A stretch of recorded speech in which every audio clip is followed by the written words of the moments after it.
Well, hello, everyone. and Thank you for joining us for this session today on classroom management and executive function.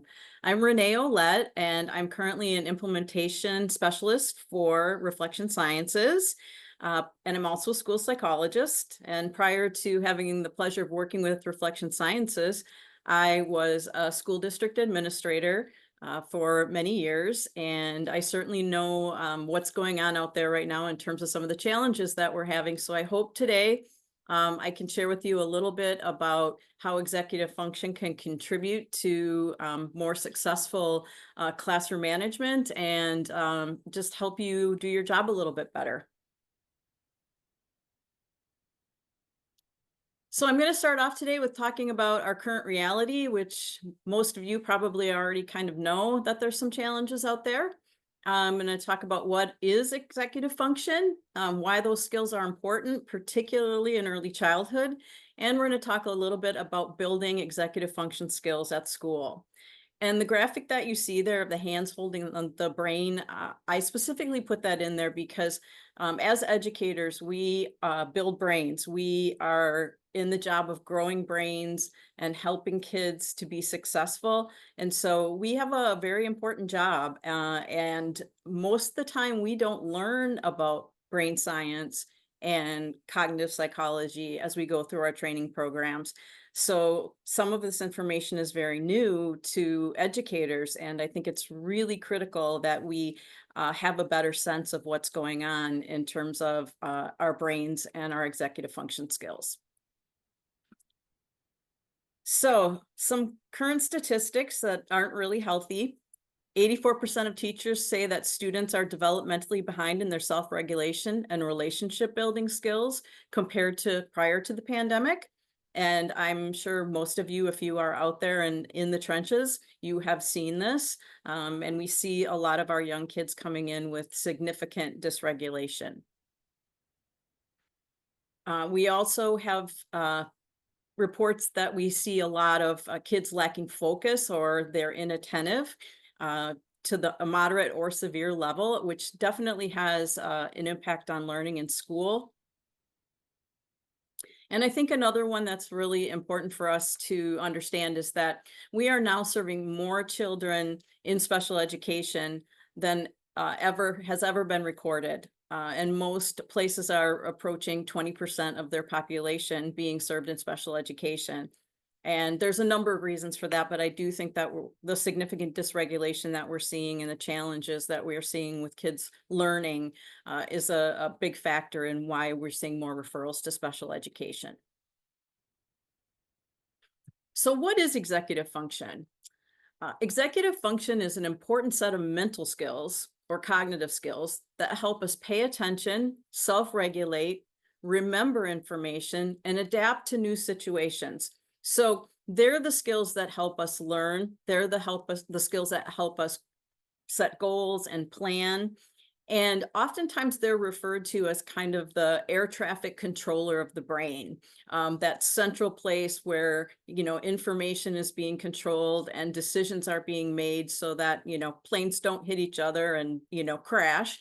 So that's one way to look at executive function. And another way is that it's kind of like a conductor. The executive function part of our brain helps us kind of conduct our everyday activities to be successful. And, if you don't have a good conductor, the orchestra can kind of really get off track. A lot of times, if you search on the internet with regard to executive function, you'll see information about what is executive function and all of these different skills that are associated with executive function. And many times those skills are things that are affected by either strong or weak executive function, but they're not specifically components of executive function. The research shows that there are three components of executive function, and those are inhibitory control, which is resisting impulsive and reactive responses. And we have a lot of kids right now that struggle with that. Working memory, which is holding things in your mind and manipulating pieces of information so that we can achieve a goal. And then cognitive flexibility, which is being able to shift between competing rules. a good example of cognitive flexibility is when it's time to change from one activity to another. Is a student able to make that shift, or are they stuck? Or kids who only maybe have one way of doing things and they can't think of alternative ways of doing things. So they may be stuck in a certain behavioral pattern because they don't have any alternatives. So they don't have that cognitive flexibility. So we're going to work with these terms today: inhibitory control, working memory, and cognitive flexibility as the core components of executive function. So we all use executive function skills every day. They are with us all the time, and they are critically important to our success. So things like delaying gratification, regulating your emotions, completing tasks, understanding somebody else's point of view. Can we take another's perspective? Shifting from one thing to another and being planful about our future. So we can kind of use a good example as, if you love cookies like I do and Cookie Monster does, trying to resist a cookie is using your executive function skills because you really want it, but it's probably not good for you to have that cookie. So just a fun example of ways that we use those skills every day. So now that you know a little bit about the basics of executive function, why should you care about this as an educator? Why is this something that we want to incorporate into our classrooms and into our instructional practices?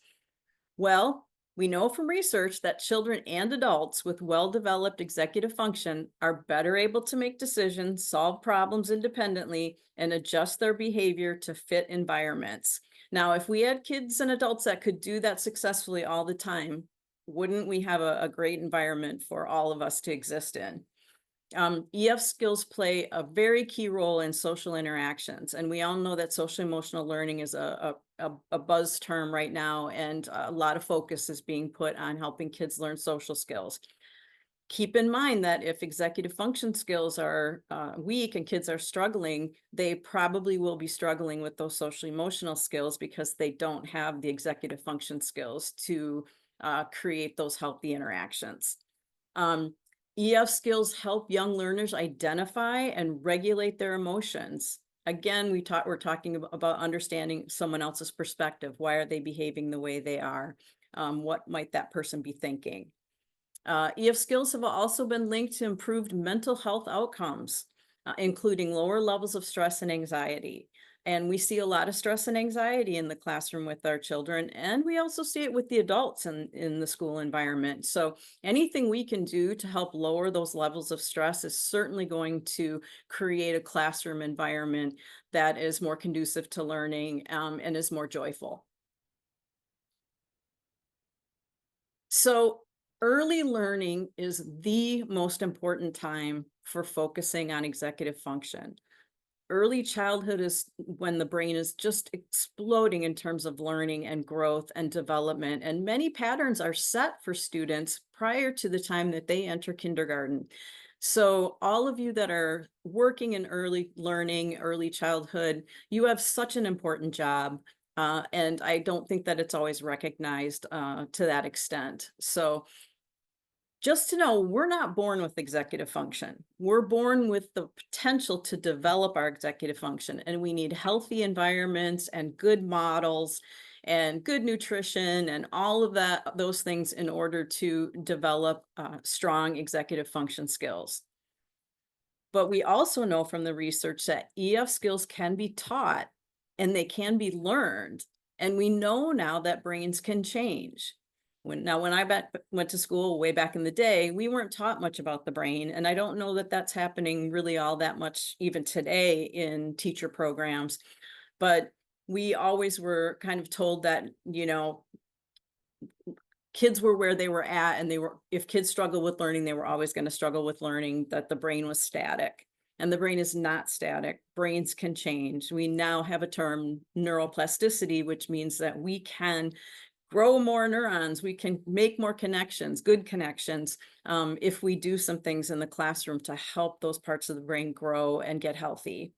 And the optimal times for that are between the ages of about 3 and 5, That's probably the biggest, most important window. And again, there's a bit of a window at adolescence, typically around middle school, where again, we see a little jump in the brain's growth in executive function. So when we talk about those windows of opportunity, here's a graph that comes from the Center for the Developing Child at Harvard. And this particular graph shows the development of EF skills across the age range. And as you can see, when I talked about that huge jump in skill development, that happens between that 3 to 5. You can see it just really be an incredible growth period. And then again, that little blip when we get to kind of that middle school, somewhere around 12 to maybe 13, 14 years of age. So our skills can always grow, and they are growing, unless you're kind of at my age where I have to be very conscious of the fact that I might be losing some of my executive function skills. But skills are always growing through those school age years. It's just that there are some time periods where it seems like we can be more effective in changing brains. So, as I said, we can change brains. So I'm not going to get really deep into brain science today, but I want to make sure you understand a few concepts that I think are critical in looking at, how our brains are developing and where the executive function parts of that come into play. So the first one that's important is the prefrontal cortex. The prefrontal cortex is the primary region associated with executive function. And you see a little arrow there. And prefrontal cortex, you can probably assume it's at the front part of our brain. And that is where oftentimes referred to as the reasoning part of the brain, the thinking part of the brain. So the prefrontal cortex is what we want to grow. And our goal as educators, I think, is that we want to help kids build new neural pathways so they can strengthen the relationship between the parts of their brains and become reflective versus reactive. We want kids to be more reflective and less reactive. And we'll talk a little bit more about how we can make that happen. But if you think about it in terms of brain development, this is really what learning is all about. Because in order to learn and grow, we have to be reflective. If we're reacting all the time to things, then we're not taking in new information and we're not learning new ways of doing things. So some kind of bad news on thinking about how we grow the prefrontal cortex, and that is that the emotional part of our brain, which is oftentimes referred to as the limbic system, there are a number of different parts within the limbic system, but that emotional part of our brain is better developed than our prefrontal cortex and develops earlier than our prefrontal cortex. And that's because it is important for us to have skills to survive. Survival way back in caveman days or the beginning of humans was critical. And if you took too much time to be reflective, you might get eaten. You might, something very bad could happen to you. So we had to learn to react quickly to get out of situations where we could potentially be in serious danger. So that part of the brain is important to our survival. However, that part of the brain being older, it kind of takes over sometimes. And even if we're not in a situation where our survival is at risk, our brain sort of reacts and responds that way. And so our reflective thinking skills can kind of get hijacked by that emotional survival brain.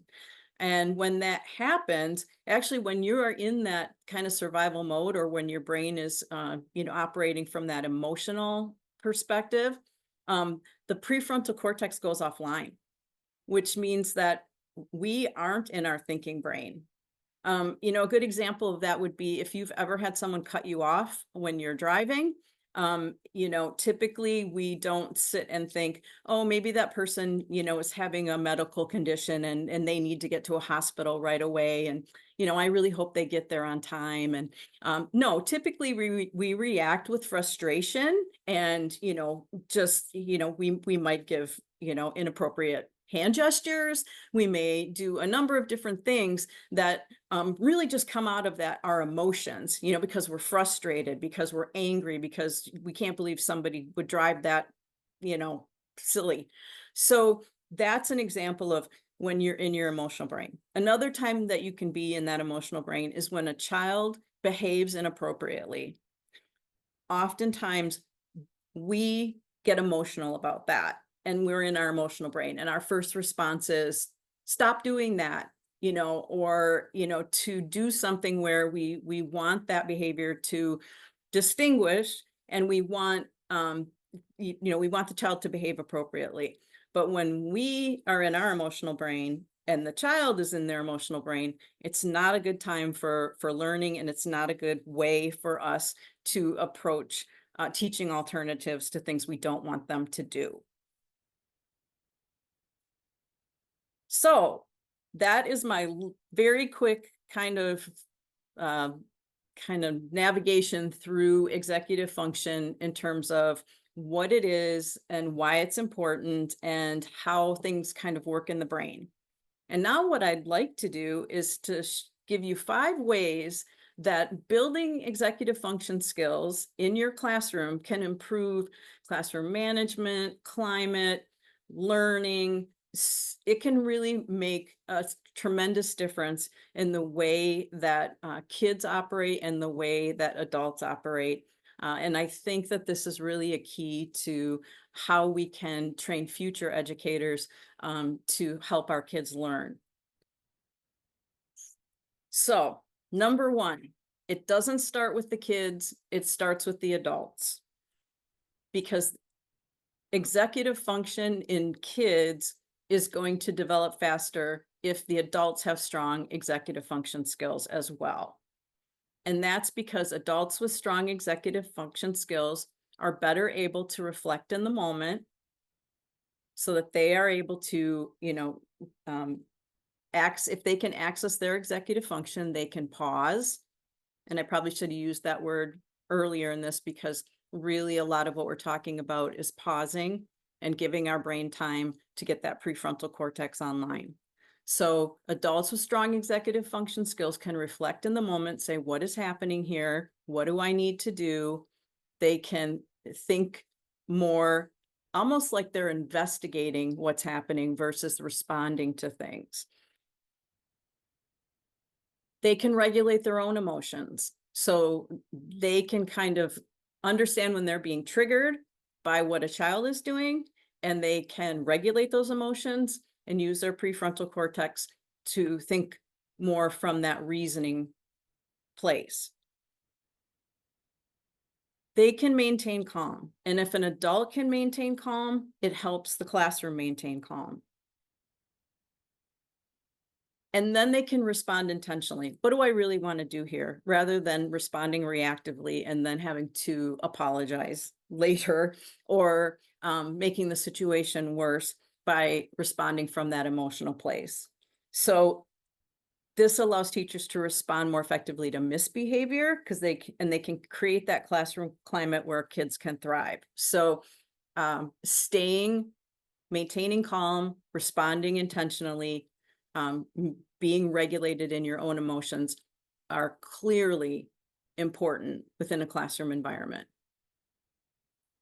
And then ultimately what we're trying to do is create that sense of safety and stability, so that students, when they come into the school environment, they feel that sense of regulation, calm, intentional responding, and that helps their nervous system organize and feel like this is a safe, predictable, healthy place for me to be.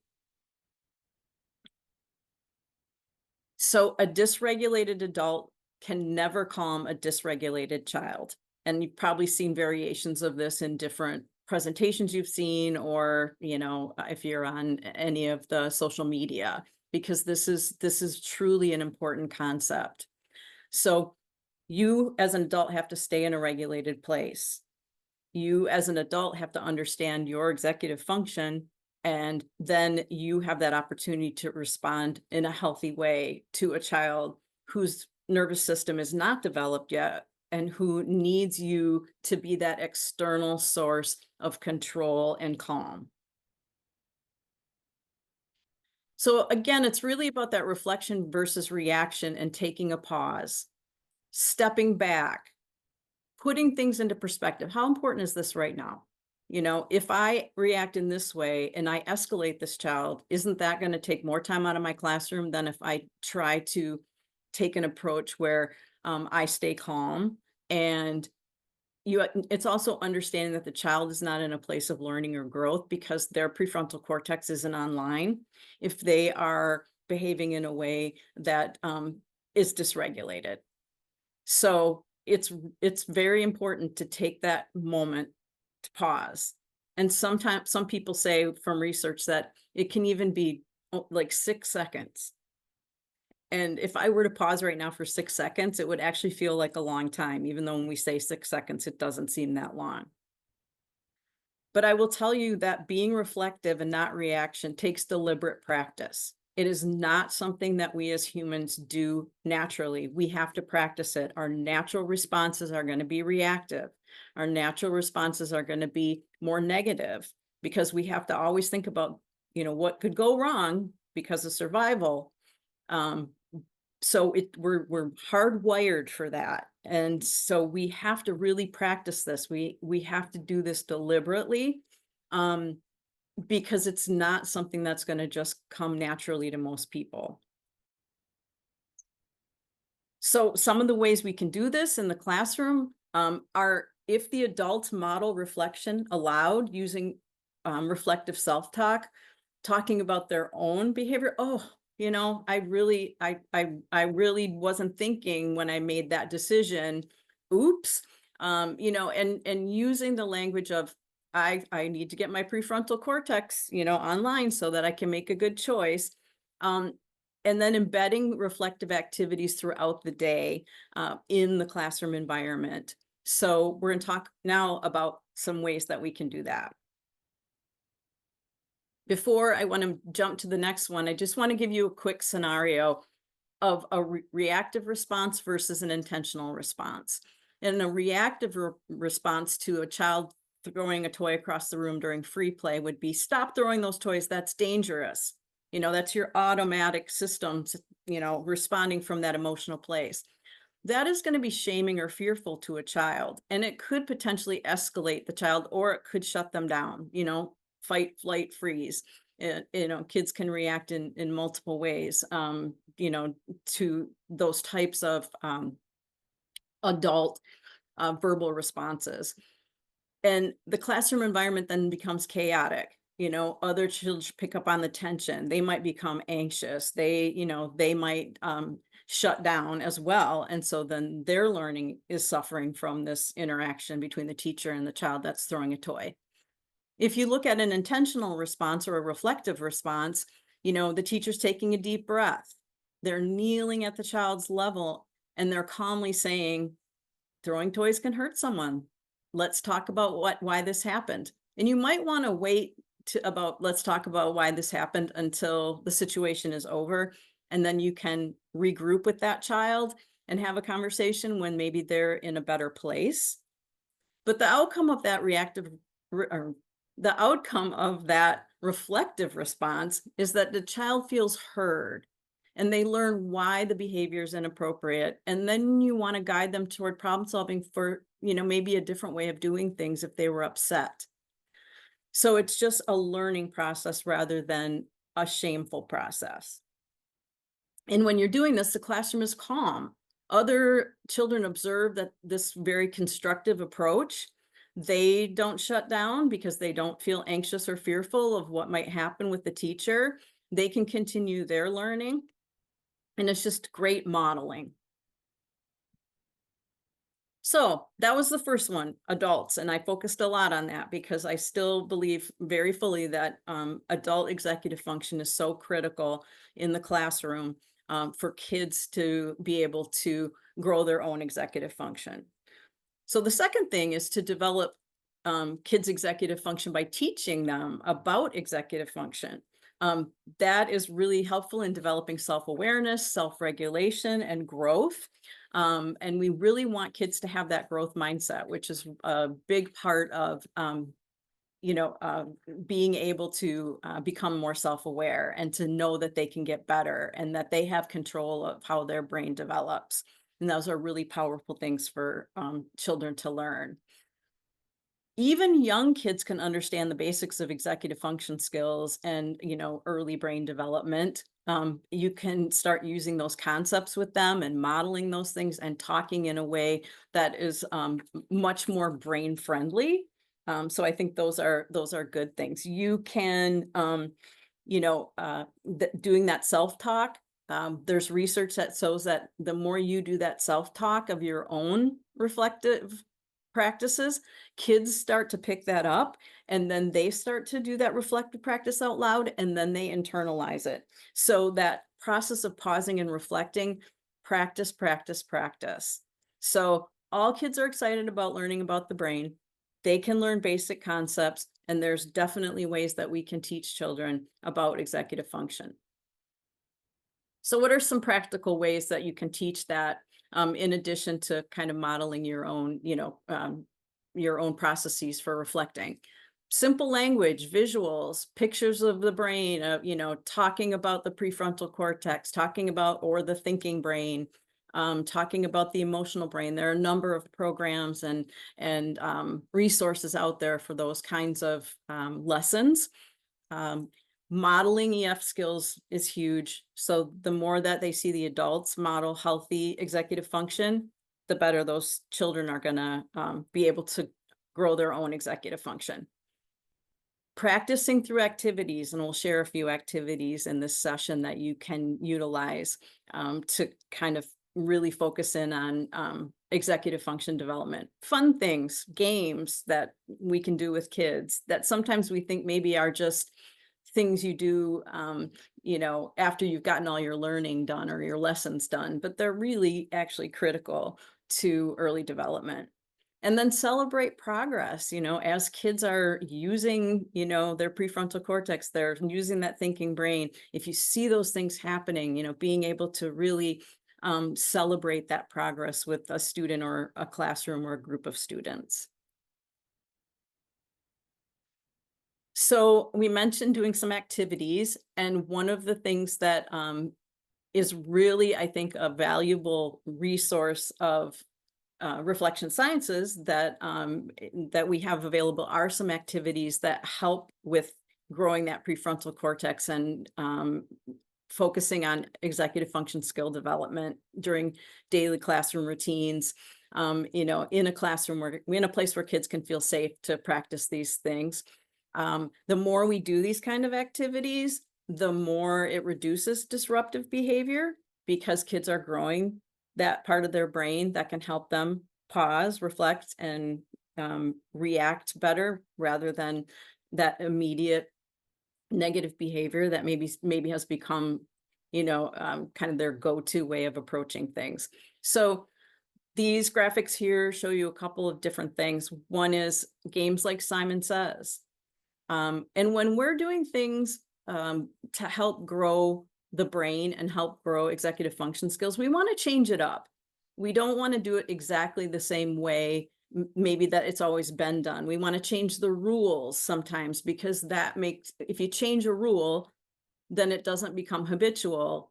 You change the rule and then kids have to think about it, which is why something like Simon Says is so helpful. Games like red light, green light, where they have to listen and stop and make a decision, and then adding in different things, a yellow light or means this, or a purple light means this. There are many ways to play with those games, change them up and make them progressively more challenging for kids so that if they've kind of got those early pieces in place, they can kind of go further in terms of their responses and having to be, more deliberate in their actions based on what's happening with your directions, instructions, changing the game. And then the last one, there's freeze dance. which again, fun thing to do, but, learning to be able to, have your body moving and then not moving and following those instructions, listening to the music, listening to the teacher, all great ways of having a super fun time, but also really focusing in on growing executive function skills. So those are just some examples. There are many opportunities, in different ways that you can do things in the classroom that focuses specifically on executive function. Oh.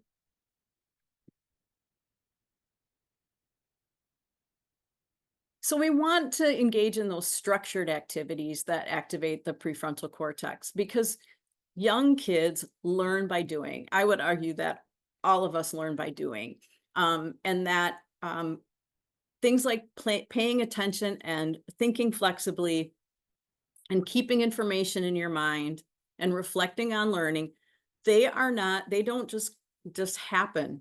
They have to be taught. And one of the things that I see has kind of happened in the classroom is that we're not teaching those things. We're just expecting kids to have them. We're expecting them to come with that set of skills to be able to do things so that we can get to more academic type learning.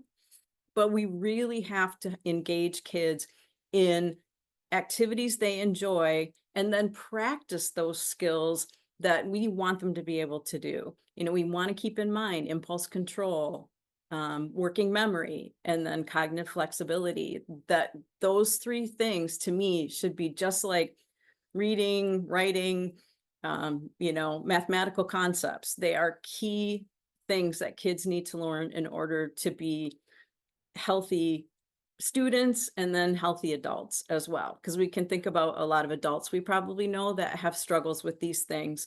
And maybe they never learned or understood concepts of executive function when they were kids. And so they don't know that these are things that they're lacking, or they don't know how to make it better. Oftentimes when we start to share these things, even with adults, it's a big aha moment for them. So the fourth thing, and one that we talk about a lot for a lot of reasons, is creating positive and predictable environments. And I'm going to go back to, how do the adults do this? Well, they create positive environments by modeling some of those executive function practices that we want to see in our kids. So routine is really important. Clear expectations, structured spaces so students know what to do each day. That helps them feel safe and focused. And that leads to that better learning engagement because they're not anxious, they're not uncertain. They kind of know what's happening.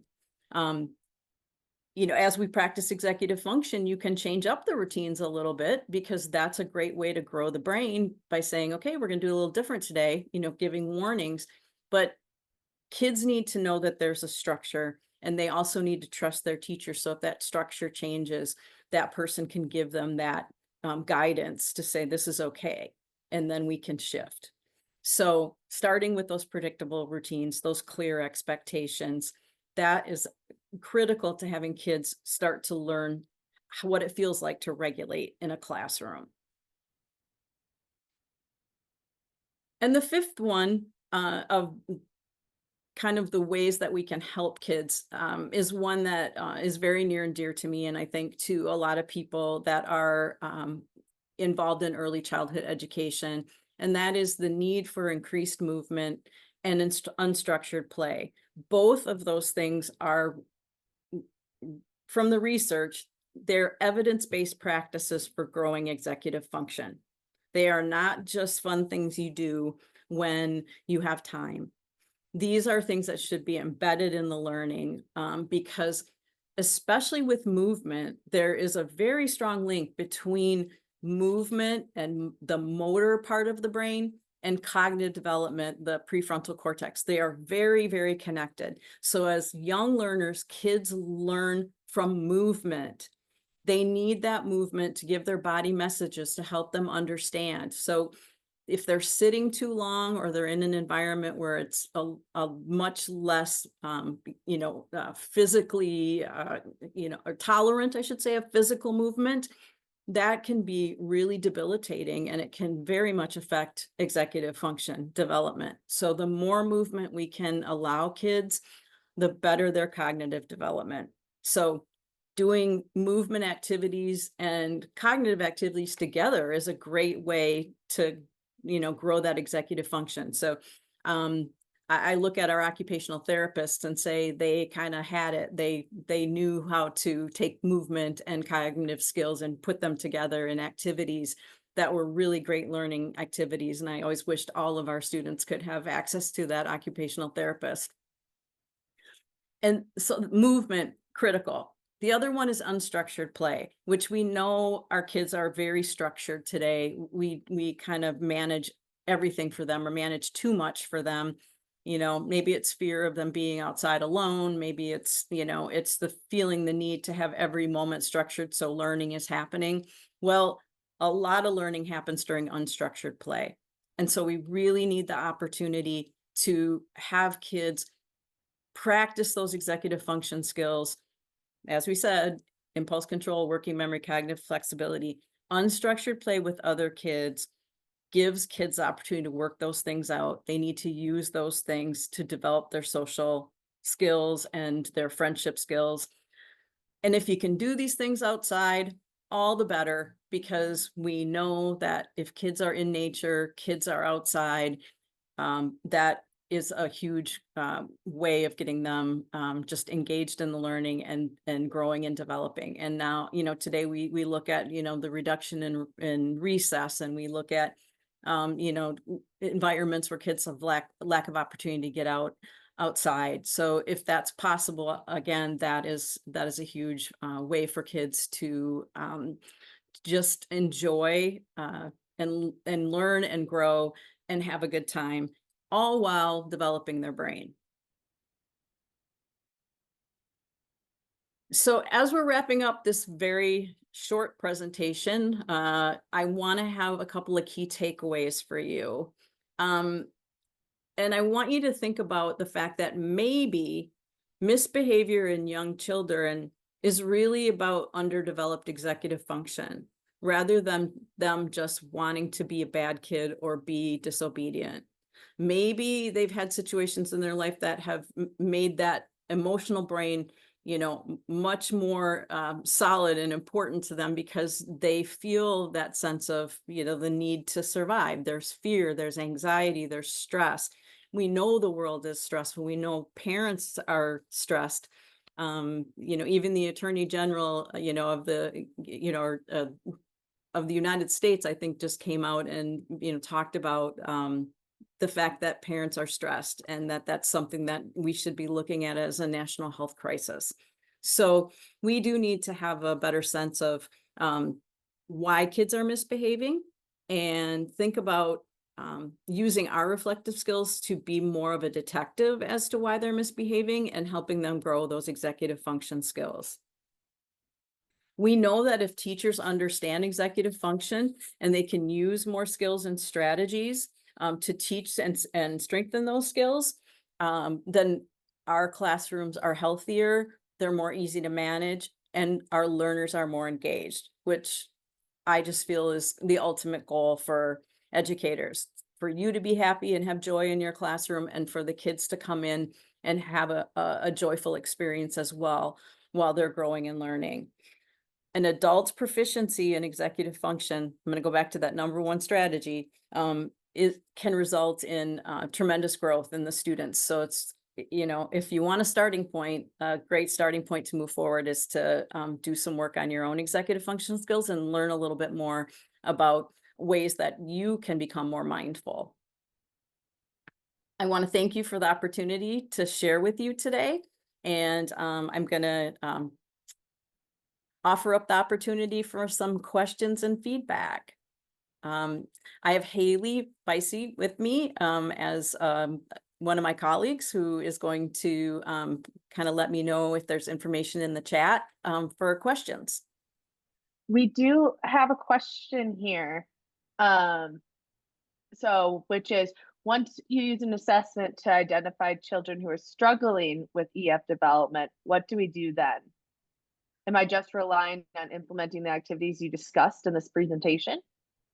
That's a great question. I think activities that are discussed in the presentation are one piece of it. And I always say that one piece of information, like if you're collecting information on a student's executive function skills, that's one piece of data. And you need to kind of look at your observations of a student as well, to see if that piece of data kind of fits with what you're seeing in the classroom. I think, using those activities on a regular basis with all the students is going to help those students that are struggling. But then there may be some additional strategies or tools that might need to be used if you have kids that are really having difficulty. And so that's why going back to looking at those 5 areas, about classroom routines and predictability. How are the adults reacting and responding to this student? Do we have enough and structured time, for kids to play? Are we getting outside? Are we moving? A lot of the kids that are going to struggle with executive function need a lot more movement than they may be getting in the classroom. So I think the structured activities are huge because it's a great way to engage your whole class, and you can kind of level those based on where the students are at with their skill development. But that's really only one piece of it.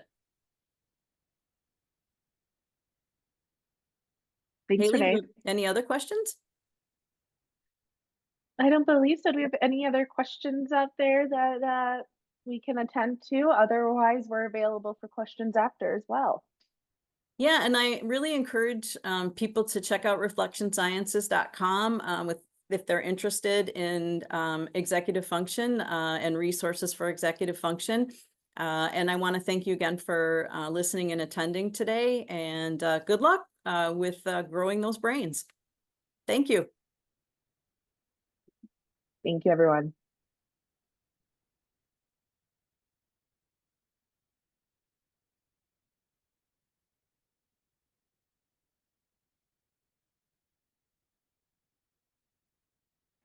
Amazing job, Renee. Thank Okay. you.